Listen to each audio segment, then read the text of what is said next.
کہ نوجوان طبقہ جو ہے وہ اس وقت عمران خان صاحب کی سپورٹ میں، نہ صرف نوجوان طبقہ بلکہ اگر ہم اس بات کو ڈینائی کریں تو یہ بالکل مناسب نہیں ہے. سیاسی رویہ یہی ہے کہ اپنی جو ہے نا غلطیوں پہ غور کیا جائے، اور میں بحثیت اس چیز کو جو ہے نا قائل ہوں، اس چیز کو میں اقرار کرتا ہوں اس چیز کا کہ نوجوان نسل جو ہے وہ عمران خان صاحب کی سپورٹر ہے.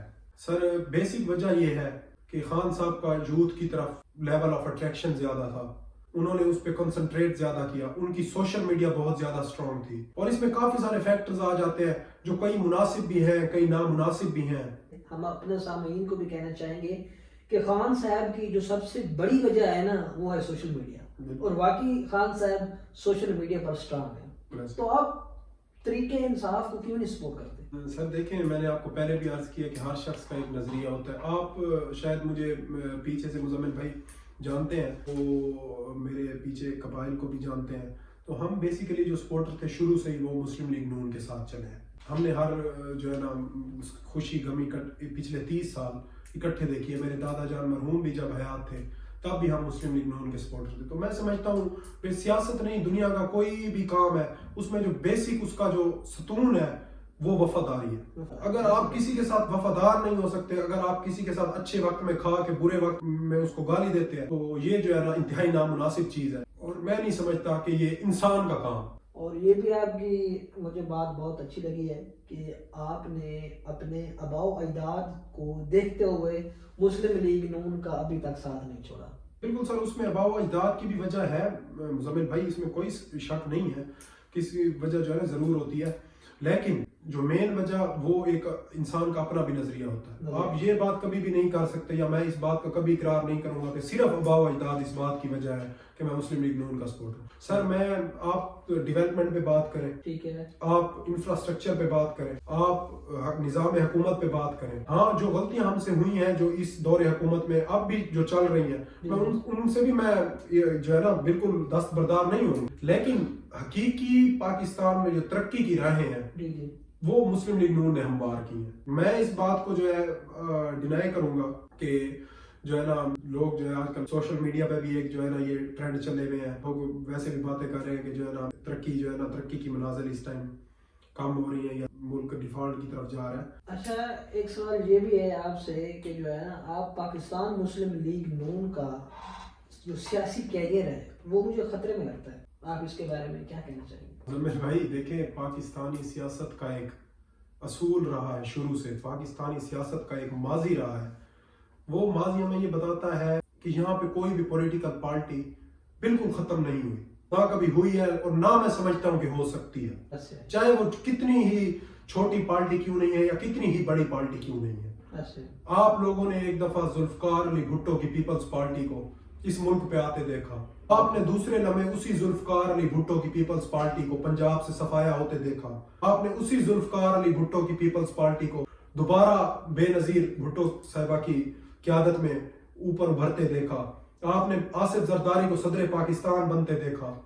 آج آپ دیکھ رہے ہیں کہ 3 صوبوں میں جو ہے نا ان کا وجود بھی نہ ہونے کے برابر ہے. آپ کا سامنے کراچی کا الیکشن ہوا ہے، آپ ابھی ہماری بات ہو رہی تھی، ہماری ڈیبیٹ ہو رہی تھی کہ تحریک انصاف اس وقت جو ہے نا ملک کی بڑی جماعتوں میں شامل ہے یا ملک کی ایک بڑی جماعت. کراچی میں ان کے ساتھ کیا ہوا ہے؟ کیا آپ سمجھتے ہیں ملک کی سب سے بڑی جماعت جس کو ہم کہتے ہیں تحریک انصاف، جب وہ خود کو سمجھتے ہیں، بالکل ایسے ان کو جماعت اسلامی کے ساتھ الحاق کرنا پڑا ہے جو بالکل ہی چھوٹی جماعت ہے. یہ اس بات کرنے کا مقصد یہ ہے کہ کوئی پارٹی کبھی ختم نہیں ہوتی. کیا آپ مجھے ایک اور سوال بتائیں کہ پاکستان مسلم لیگ نون کی دوری کیوں ہوئی ہے لوگوں سے؟ سر اس کی کافی ساری وجوہات ہیں، بالکل آپ کی بات جائز ہے. سب سے اس کی جو بنیادی وجہ ہے وہ تھی ہمیں ملا ہوا جو ہمیں حکومت ملی، جس وقت پہ ہمیں حکومت ملی. اب اگر ہم نے اس کو سنبھالا، کیونکہ ہمارا ملک تھا شروع سے میاں نواز شریف کا یہ نظریہ رہا ہے کہ ملک پہلے سیاست بعد میں، ٹھیک ہے. جس نہج پہ ہمیں ملک ملا یہ ہم نے لیا، اگر شاید ہم اس سے آگے تھوڑا سا چلے جاتے یا جو کام پاکستان میں ہو رہا تھا اس کو ہونے دیتے تو آج شاید حالات اس سے بھی زیادہ ٹف ہوتے. ہم نے یہ ضرورت محسوس کی کیونکہ یہ ہمارا ملک ہے، ہم نے یہیں پہ رہنا ہے، ہم نے یہیں پہ اپنی جو ہے نا ہر چیز، سیاست تو چلتی رہے گی. فی الحال ہمارا مقصد ملک پاکستان کی خود مختاری، ملک پاکستان کی ڈیولپمنٹ، ملک پاکستان کے ایٹمی وسائل کا تحفظ تھا. جس کی بیس پہ ہم نے اس مشکل حالات میں حکومت لی.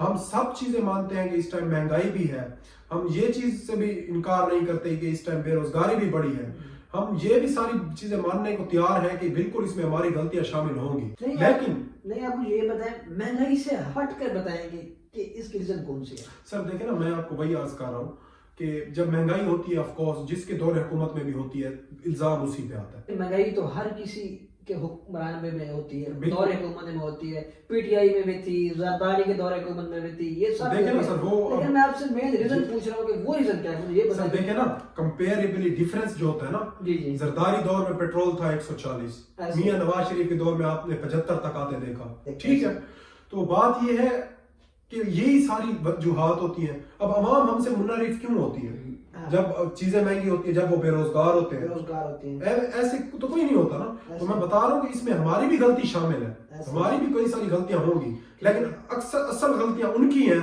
جنہوں نے آج سے 4 سال پہلے ایک منتخب وزیر اعظم کو ہٹایا, اس کی جگہ پہ ایک سیٹ اپ لے کے آئے, پھر وہ خود تنگ آ کے انہوں نے اس کو بھی ہٹایا. اگر وہ آج نواز شریف کا دور حکومت چل رہا ہوتا, اگر اسی طرح جمہوریت کو چلنے دیا جاتا, تو شاید حالات مختلف ہوتے. نیکسٹ سوال کنٹینیو کریں گے عثمان صاحب.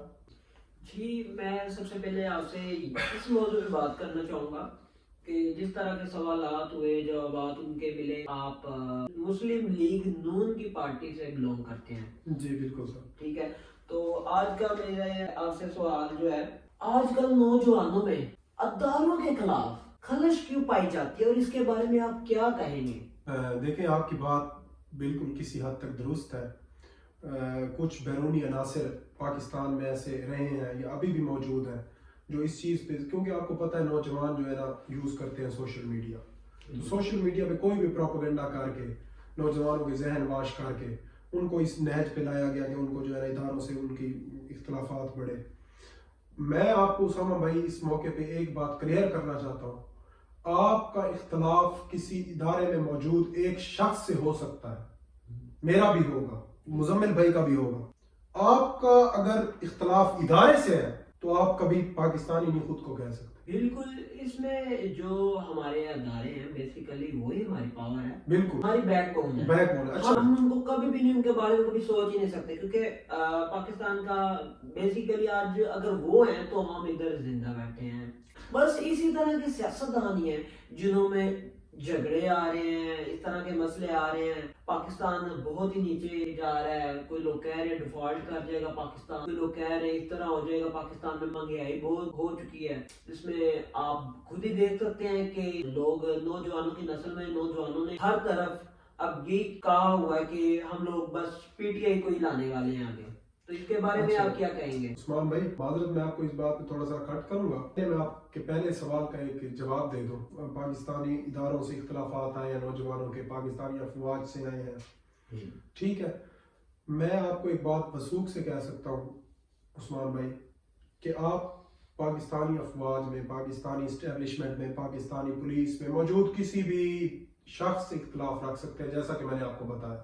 اگر آپ کو فوج کے ادارے سے اختلاف ہے, آپ پاکستانی نہیں ہو سکتے. اگر کوئی شخص کہتا ہے اس کو پاکستانی کسی بھی ادارے سے اختلاف ہے, وہ پاکستانی نہیں ہو سکتا. عثمان بھائی, اگر یہ بات میں آپ کو کلیئر کہہ رہا ہوں, آپ بے شک عملی طور پہ اس کو آزما لیں. فلسطین میں موجود ایک بچہ جب اسرائیلی فوج پہ پتھر پھینکتا ہے نا سر, ایک 10 سال کا بچہ فلسطینی جو اسرائیلی فوج پہ پتھر پھینکتا ہے, اس کے ذہن میں یہ چیز ہوتی ہے کہ یہ میں پتھر نہیں پھینک رہا, یہ میں اپنے بھائی پاکستان کے پاس پڑا ہوا ایٹم بم پھینک رہا ہوں. وہ کس کی اتھارٹی ہے؟ وہ پاکستانی افواج کی, اس پہ جو ہے نا اعتبار ہوتا ہے, اس کا بھروسہ ہوتا ہے پاکستانی افواج پہ کہ میرے بھائی کے پاس ایٹم بم پڑا ہے. جب کوئی بھی ملک بنگلہ دیش کی طرف میلی آنکھ سے دیکھتا ہے, جب کوئی بھی خانہ کعبہ کی طرف میلی آنکھ سے خدا نخواستہ دیکھتا ہے, جب کوئی بھی کسی بھی مسلمان ممالک پہ, کسی بھی مظلوم مسلم ممالک یا غیر مسلم ممالک پہ میلی آنکھ سے دیکھتا ہے, تو جو مظلومین ہیں ہم اس پہ اللہ کا شکر بھی کرتے ہیں کہ وہ اس ٹائم ہمیں یاد کرتے ہیں, اور ان کو حقیقی جو ایک بھروسہ ہوتا ہے, جو ان کا ایمان ہوتا ہے, وہ اپنے بھائی پاکستان پہ پڑے ایٹم بم اور خدا کی ذات پہ ہوتا ہے. رائٹ, بالکل آپ نے یہ بہت ہی ایگزیکٹلی بہت اچھا آنسر کیا. نمان بھائی میں آپ سے ایک اور کویشچن کرنا چاہتا ہوں. اس میں آج کل نوجوان نسل ہے نا وہ تو ساتھ دے رہی ہے پی ٹی آئی کا زیادہ تر. ٹھیک ہے, ہم کافی لوگ دیکھتے ہیں, لوگوں کومنٹس پڑھتے ہیں نیچے پی ٹی آئی آئی لو عمران خان. میں آپ سے پوچھنا چاہوں گا کہ آنے والی حکومت کس کی ہے؟ یہ تو آپ کے لیے بہت ٹف کمپٹیشن ہو گیا نون لیگ کے لیے. سر میں آپ کی بات سے بالکل ڈینائی نہیں کروں گا. میں نے آپ کو پہلے بھی اقرار کیا کہ ہم سے ضرور غلطیاں ہوئی ہیں, انشاءاللہ ہم ان پہ ورک بھی کر رہے ہیں. تو مزید جو ہے نا آف کورس حکومت اسی کی ہوگی جس کا ساتھ عوام دے گی, اور الیکشن سے قبل کوئی بھی بات کرنا, کسی کو بھی کہنا کہ اس کی حکومت ہوگی. آپ دیکھیں نا, آپ کچھ دن پہلے آپ کہہ رہے ہیں کہ آج کل نوجوان پی ٹی آئی کو لائک کر رہے ہیں, بالکل کر رہے ہیں. آپ نے کراچی کا الیکشن نہیں دیکھا؟ جی جی بالکل. آپ کے سامنے کراچی میں الیکشن ہوا, جی آپ کے سامنے پیپلز پارٹی جیتی, آپ کے سامنے زرداری صاحب کا وہ کال سچ ہوا کہ آپ پی ٹی آئی کو پارٹی سمجھتے ہوں گے, ہم نہیں سمجھتے. انہوں نے اپنے اس میں ان کو چت کر کے رکھا, تب بھی تو یہ پاکستان کی سب سے بڑی پارٹی خود کو کہلاتے تھے. تو اسی طرح جب تک الیکشن نہیں ہوتا عثمان بھائی, تب تک ہم کوئی بات بھی نہیں کر سکتے. انشاءاللہ ہم اپنی, آپ نے دیکھا ہے پچھلے دنوں میں وزیر اعظم صاحب جنیوا تشریف لے کے گئے ہیں, وہاں سے ان کو خطیر ایک رقم جو ہے نا موصول ہوئی ہے مسلم و غیر مسلم ممالک کی طرف سے. انشاءاللہ جب وہ رقم آتی ہے اس پہ جو ہے نا انفراسٹرکچر پہ ورک ہوگا, مہنگائی کی روک تھام پہ ورک ہوگا, بے روزگاری سے پہ ورک ہوگا, تو حالات چینج ہوں گے. انشاءاللہ حکومت جو ہے نا دوبارہ مسلم لیگ نون اپنی پوزیشن پہ واپس آئے گی. انشاءاللہ ہم جو ہے نا عوام کو ریلیف دیں گے. دیکھیں آپ نے 3.5 سال کسی کو آزمایا ہے, ہمارے منتخب وزیر اعظم کو ہٹا کے ایک نیا شخص کو لا کے بٹھایا گیا جس کے پاس 3.5 سال بعد بھی دکھانے کو ایک ٹانگ ہے. ٹھیک ہے, ہمارے پاس الحمدللہ وہ کام ہے کہ جن کی بیس پہ آج ہم آپ کے سامنے بیٹھے ہیں, ہم آپ کو فیس کر رہے ہیں. ان کے پاس وہ تو اندر چھپ کے بیٹھ گئے ہیں نا, ایک بڑے نام نہاد لیڈر اپنی ٹانگ دکھا رہے ہیں 3.5 سال میں. جو 10 سال انہوں نے خیبر پختونخوا میں حکومت کی ہے, جو 4 سال پنجاب میں کی ہے, وہ کہاں گئے؟ ہم بھی دیکھ رہے ہیں کہ نوجوانوں کی نسل میں بہت زیادہ کراؤڈ ہے, بہت زیادہ ایسے لگ رہے ہیں جیسے کہ پی ٹی آئی کا طوفان آنے والا ہے. تو یہ تو الیکشنوں کے بعد ہی پتہ چلے گا. میں آپ سے ایک بیسک سا چھوٹا سا سوال پوچھتا ہوں, آپ اس نون لیگ جو ہے پارٹی, اس سے تعلقات رکھتے ہیں, ٹھیک ہے, آپ بتائیں کہ اب یہ الیکشن کب ہو رہے ہیں؟ سر دیکھیں, میرے خیال میں جو میں نے آپ کو پہلے بھی ابھی عرض کی, 3.5 سال آپ نے ان کو آزمایا, آپ نے دیکھا کیسے انہوں نے ملک کو برباد کیا, ہماری تقریباً 15 سال کی محنت کو انہوں نے کیسے خوار کیا. تو اب ہم یقیناً یہ چاہیں گے کہ ہمیں اس کو جو ہے نا ریکور کرنے کا موقع ضرور دیا جائے. ہمیں جو ہے نا جو جنیوا کانفرنس بھی ہوئی ہے, مزید بھی ہماری فائنینشیل ڈیولپمنٹ ہو رہی ہے, آئی ایم ایف سے بھی بات ہو رہی ہے, کم از کم ہمیں اتنا ٹائم دیا جائے. منتخب حکومت جب, کیونکہ ہمیں اس وقت کے نمائندوں نے الیکٹ کیا ہے, تو ہمیں کم از کم اتنا حق حاصل ہے کہ اس 3.5 سال کی جو بربادی کو ٹھیک کرنے کے لیے ہمیں اپنا مکمل ٹائم دیا جائے. جو کچھ ماہ رہ گئے ہمیں ان میں ورک کرنے دیا جائے. انشاءاللہ ہم عوام کو ڈلیور کریں گے, اور الیکشن میں ہم اپنے انشاءاللہ دوبارہ نظریے کے ساتھ جائیں گے. پہلے بھی ڈلیور کیا تھا, اب بھی کریں گے. تو میں یہ سمجھتا ہوں کہ الیکشن اپنے وقت پہ ہوں گے, اور انشاءاللہ حکومت مدت پوری کرے گی. مزید جن صوبوں میں اسمبلیاں ٹوٹی ہیں تو ان پہ ان کے بہاف پہ الیکشن جیسے پہلے ہوا تھا, تو اب بھی ویسے الیکشن کنڈکٹ ہوگا, اور ہونا بھی چاہیے. اگر تو یہ بات آپ نے کی ہے کہ یہ الیکشن وغیرہ اپنے مقررہ وقت پر ہوں گے, تو میں آپ سے ایک اور چھوٹا سا کویشچن پوچھنا چاہتا ہوں کہ آپ مجھے یہ بتائیں کہ اگر اس ٹائم بھی آپ کی پارٹی اس طرح نہ جیت سکی, کوئی رول نہ دکھا سکی, تو آپ اس کے بارے میں کیا کہنا چاہتے ہیں؟ کیا آپ کے جو مائنڈ میں چل رہے ہیں؟ دیکھیں عثمان بھائی, ہماری جب بھی ہمارے ہیں, دیکھیں ہار جیت سیاست کا حصہ ہے. جب ایک پولیٹیشین سیاست میں داخل ہوتا ہے, جب وہ فیصلہ کرتا ہے کہ اس نے الیکشن لڑنا ہے, اس کے ذہن میں پہلے ہار ہوتی ہے, بعد میں جیت ہوتی ہے. تو ہم وہ لوگ ہیں جو ہمیشہ اپنی ہار کو دل سے جو ہے نا وہ تسلیم کرتے ہیں. وہ اکثر ایک شعر ہے جو مجھے بہت پسند ہے, وہ زرداری صاحب نے بھی ایک دفعہ سنایا تھا کہ تم جس لمحے میں زندہ ہو وہ لمحہ تم سے زندہ ہے, تم جس لمحے میں زندہ ہو وہ لمحہ تم سے زندہ ہے, تم اپنی کرنی کر گزرو جو ہوگا دیکھا جائے گا, دیکھا جائے گا. تو ہم دیکھیں جی, ہم اپنی کرنی کار گزریں گے.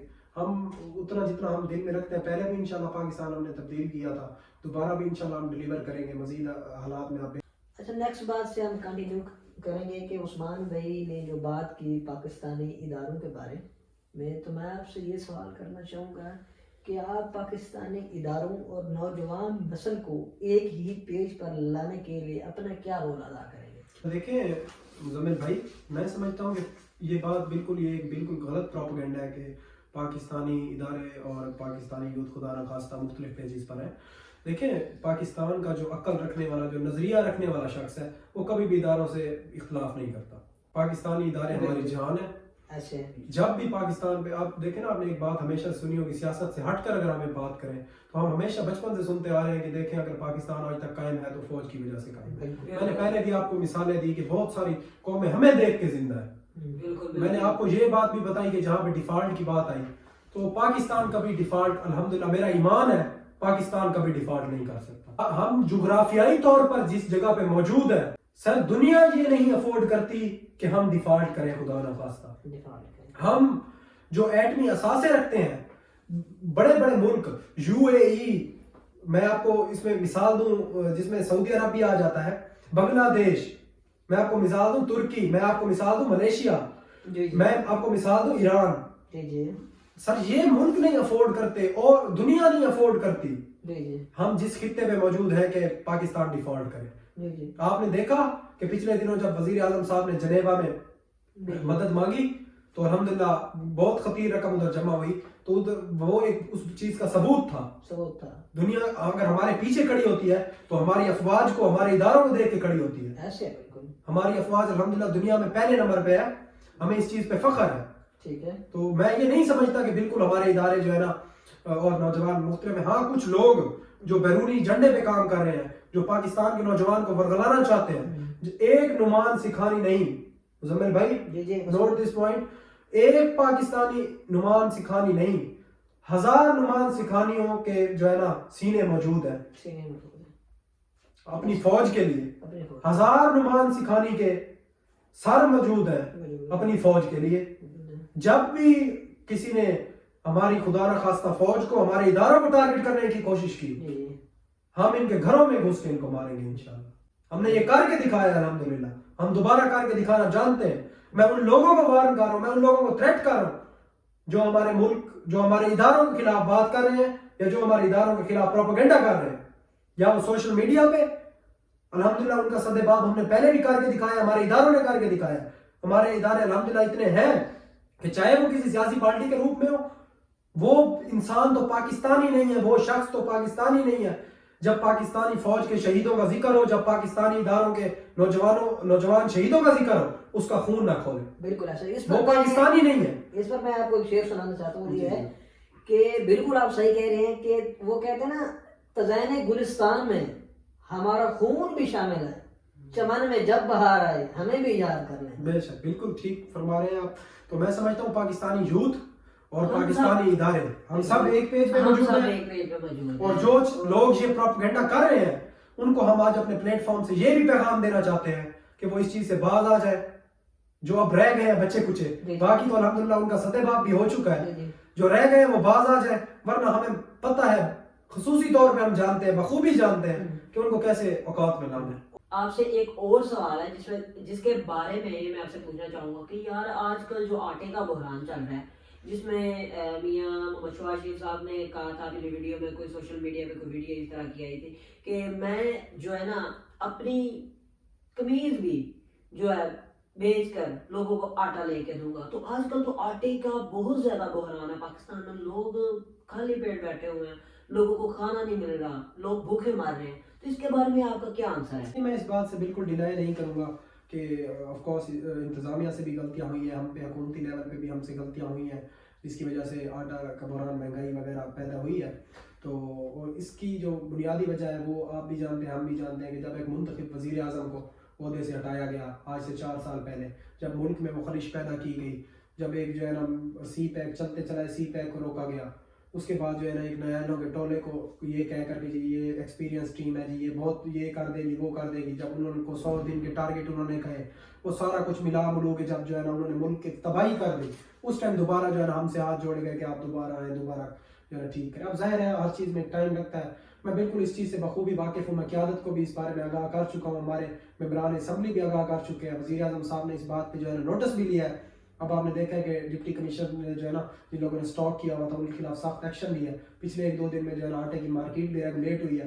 انشاءاللہ اب جو ہے نا IMF سے بھی بات ہو رہی ہے, مزید بھی اس جو ہے نا انشاءاللہ آپ دیکھیں گے چند ہی دنوں میں. میں آپ کو زیادہ ٹائم بھی آپ سے نہیں مانگتا, چند ہی دنوں میں انشاءاللہ آپ کو عوامی ریلیف نظر آئے گا انشاءاللہ، آپ کو انڈسٹری بھی چلتی ہوئی نظر آئے گی۔ تو بات کرنے کا بنیادی مقصد یہ ہے کہ ہم سے ہماری بھی غلطیاں ضرور ہیں، لیکن جو بنیادی وجہ ہے، جو بنیادی چیزیں ہیں، جو بنیادی پاکستان کی ایک بیرون ملک کی سازش پہ ایک نیلوں کے ٹولے کو جو ہے نا مسلط کر کے ان کی جو ہے نا آج ہم یہ سارا کچھ بھگت رہے ہیں، یہ وجہ بیسیکلی وہی ہے۔ انشاءاللہ اس پہ جو ہے نا بہت ہی ایفیشینٹلی کام ہو رہا ہے، وزیر اعظم صاحب خود اس کی نگرانی کر رہے ہیں۔ انشاءاللہ کچھ ہی دن میں آپ ریلیف نظر آئے گا آپ کو۔ وہ تو چیز ہے، بالکل آپ کی بات بالکل ٹھیک ہے۔ تو دیکھتے ہیں اب ہماری جو عوام ہے، آڈینس ہے، وہ کیا کرتی ہے، آگے آگے دیکھتے ہیں کیا کیا ہوتے ہیں پاکستان میں۔ ہم تو دعا کرتے ہیں کہ پاکستان میں اللہ کرے کہ پاکستان میں اس طرح کے حالات بدل جائیں۔ چلیں نعمان بھائی، آپ نے ہمیں آج اپنا بہت ہی قیمتی ٹائم نکال کر دیا ہے، تو آپ نے خصوصی شفقت کی ہے ہم پر، تو آپ ہماری جو ہے نا سامعین کو، آڈینس کو کیا پیغام دینا چاہیں گے؟ مزمل بھائی، سب سے پہلے تو آپ کا شکریہ سر، آپ نے جو ہے نا اپنا قیمتی ٹائم دیا۔ دوسرے نمبر پہ سر بس کچھ معاملات ایسے تھے، آپ جانتے ہیں امتحانات کی وجہ، دوسری مصروفیات، تو وقت نہیں مل سکا، جس کی وجہ سے جناب کو جو ہے انتظار کروایا، اس پہ معذرت چاہوں گا۔ مزید جو آپ نے بہت ہی ایک اچھی بات کی ہے، جو آج کل وقت کی ضرورت ہے، جو ہماری قوم کی ضرورت ہے، وہ یہ کہ ہم میں جو ہے نا سیاسی عدم برداشت ہے، خصوصاً نوجوانوں میں۔ میں نے یہ چیز اپنے سینئر سٹیزنز میں یا جو ہے نا بزرگ لوگ ہیں ان میں بہت کم دیکھی ہے۔ وہ اگر بیٹھتے بھی ہیں، بحث ہوتی ہے، سب طبقات میں ہوتی ہے، جہاں پہ آپ جانتے ہیں اب آپ کا نظریہ مختلف ہے، عثمان بھائی کا مختلف ہے، میرا مختلف ہے۔ ہم نے بہت اچھی ڈیبیٹ کی، آپ نے میری تلخ باتیں برداشت کر لی، میں نے آپ کی تھوڑی کر لی۔ پہلی کوشش تو نوجوانوں کی ہمیشہ یہی ہونی چاہیے، سوشل میڈیا پہ کبھی ذاتیات پہ نہ جائیں، اپنا نظریہ پیش کریں، ضرور پیش کریں، اگلا بھی اس کو ایکسیپٹ کریں۔ جس سیاسی پولیٹیکل ورکر میں گٹس نہیں ہے بات برداشت کرنے کے، جمہوری رویہ برداشت کرنے کے، وہ تو میں سمجھتا ہوں کہ کبھی سیاسی ورکر ہے ہی نہیں۔ یہ آمرانہ سوچ ہے۔ ہم پاکستان میں حقیقی جمہوریت کا نفاذ چاہتے ہیں۔ حقیقی جمہوریت کا پہلا ستون برداشت ہے، صبر ہے۔ تو آپ کو جو ہے نا میں آپ کے پلیٹ فارم سے یہ بات بارہا کہنا چاہوں گا کہ مہربانی فرما کر جو ہے نا نوجوان حضرات، کم از کم میری بھی ڈیبیٹس ہوتی ہیں، یقین کریں میں آپ کو ایک اپنی ذاتی بات بتاؤں، میں کبھی بھی بدتمیز انسان سے کبھی ڈیبیٹ نہیں کرتا، چاہے وہ کوئی بھی ہو، اور تمیز دار انسان اس سے کیونکہ ڈیبیٹ کرتے ہوئے آپ کو مزہ آتا ہے مزمل بھائی۔ جب آپ کسی ڈیبیٹ کرتے ہیں آپ اس کی دو باتیں سنتے ہیں، جو آپ کے نظریات میں کمی کوتاہی ہوتی ہے وہ آپ دور کرتے ہیں، جو اگلے کی ہوتی ہے وہ دور کرتا ہے۔ ہم جب دوسرے سے بحث کرتے ہیں اس کا مقصود یہ ہوتا ہے کہ ہم اپنی کمیاں دور کریں، جو چیز ہم غلط کہہ رہے ہیں اس کو ٹھیک کریں، ٹھیک ہے سر؟ جب آپ یہ کہتے ہیں کہ آپ اگلے کو غلط ثابت کریں، جب آپ تنقید برائے تنقید کرتے ہیں تو اس چیز کا کوئی فائدہ نہیں ہے۔ پہلی چیز تو اس چیز سے دور رہیں، اپنے نظریات پہ قائم رہیں، ٹھیک ہے؟ اپنی جو چیزیں ہیں ان کو اسٹڈی کریں، ریسرچ کریں، اس کے بعد جو ہے کسی سے اگر ڈیبیٹ ہو بھی جاتی ہے تو برداشت کا مادہ اپنے اندر پیدا کریں تاکہ ہم حقیقی سیاسی ورکر کہلانے کے لائق ہوں۔ دوسری بات میں جو آپ کے پلیٹ فارم سے پیغام دینا چاہوں گا، خدا را یہ پاکستان ہمارا ہے، یہ پارٹیاں ہماری ہیں، یہ جمہوریت ہماری ہے، یہ ادارے ہمارے ہیں، تو خدا را آپ نوجوان اس بات کا خیال نہیں رکھتے، آپ ان قربانیوں کو یاد کریں، دل سے آپ ان چیزوں کو یاد کریں جو ہمارے اداروں نے، جو ہمارے لوگوں نے ہمارے لیے دی ہیں، جس کی وجہ سے آج یہ پاکستان اللہ کے فضل و کرم سے جو ہے نا قائم ہے، اور انشاءاللہ تا قیامت قائم رہے گا۔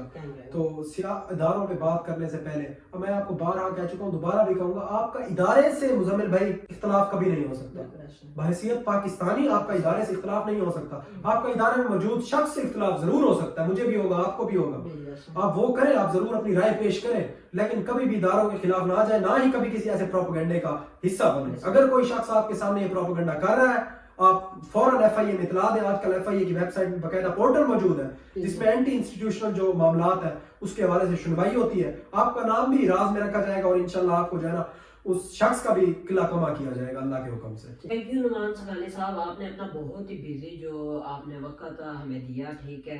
تو ہم سب بھی پاکستانی، ہم سب بھی اپنی آڈینس کو یہی بتانا چاہیں گے، یہی کہنا چاہیں گے کہ جو ہمارے ادارے ہیں ان کا اس میں بہت ہی، کیونکہ ہمارے 75 ایئر لگ گئے ہیں ہم پاکستان کو اس سٹیج پہ لائے، ٹھیک ہے؟ ہماری بہت ہی قربانی ہے جس میں ہمارے بہت ہی افواج کے نوجوان شہید ہوئے ہیں، تو ہم لوگ ان کو سلوٹ پیش کرتے ہیں کہ انہوں نے اتنی بڑی قربانیاں دی، تب جا کے ہمارا آج پاکستان اس مقام پہ ہے۔ تو اللہ کا شکر کرتے ہیں کہ اپنے ملک میں تو بیٹھے ہیں، ٹھیک ہے؟ کسی کے ملک میں تو نہیں بیٹھے، تو اسی طرح ہم نعمان سراری صاحب کا شکریہ ادا کرتے ہیں. اچھا جس طرح نعمان بھائی ایک بات کر رہے تھے کہ آپ جو ہے نا کہ ایک پاکستانی ہونے کا ثبوت دیں, آپ کسی کی عزت نفس پر بات نہ کریں. ایگزیکٹلی. ٹھیک ہے, جس طرح میں آپ کو بتاؤں کہ ہمارا اسلام کہتا ہے کہ آپ کسی کی دل آزاری نہ کریں. ٹھیک ہے, اگر آپ کسی کی دل آزاری کرتے ہیں تو وہ آپ کو پتہ ہے کہ ہمارے اسلام میں وہ کس طرح گناہ ہے, وہ کیسا گناہ ہے. ٹھیک ہے, تو آپ پارٹی سے بلا تفریق ہو کر آپ ایک پاکستانی ہونے کا ثبوت دیں. جو سوشل میڈیا پر آپ ایک دوسرے کو باتیں کرتے ہیں, ہم اپنے ذاتیات پر بات نہ کریں. بالکل. تو چلیں اب ہم چاہتے ہیں آپ سے اجازت. مزمل بھائی بہت شکریہ, آپ تشریف لائے, ایک دفعہ دوبارہ آپ کا میں شکر گزار ہوں. Thank you so much, thank you so much. تو ہم لوگ اپنی آڈینس کو یہی بتانا چاہتے ہیں کہ آپ جتنے بھی لوگ ہیں, ٹھیک ہے, سب آپ کی رائے ہے, سب کچھ آپ کی رائے ہے. اب آپ دیکھتے ہیں کیسا ریویو دیتے ہیں اس پاکستان کو, کون سے سیاستدان کو. ٹھیک ہے, تو یہ تو باتیں اب چلتی رہیں گی انشاءاللہ تعالیٰ. اسی طرح ہم لوگ آپ سے ملتے ہیں اپنی نیکسٹ ویڈیو کے ساتھ. اوکے, اللہ حافظ.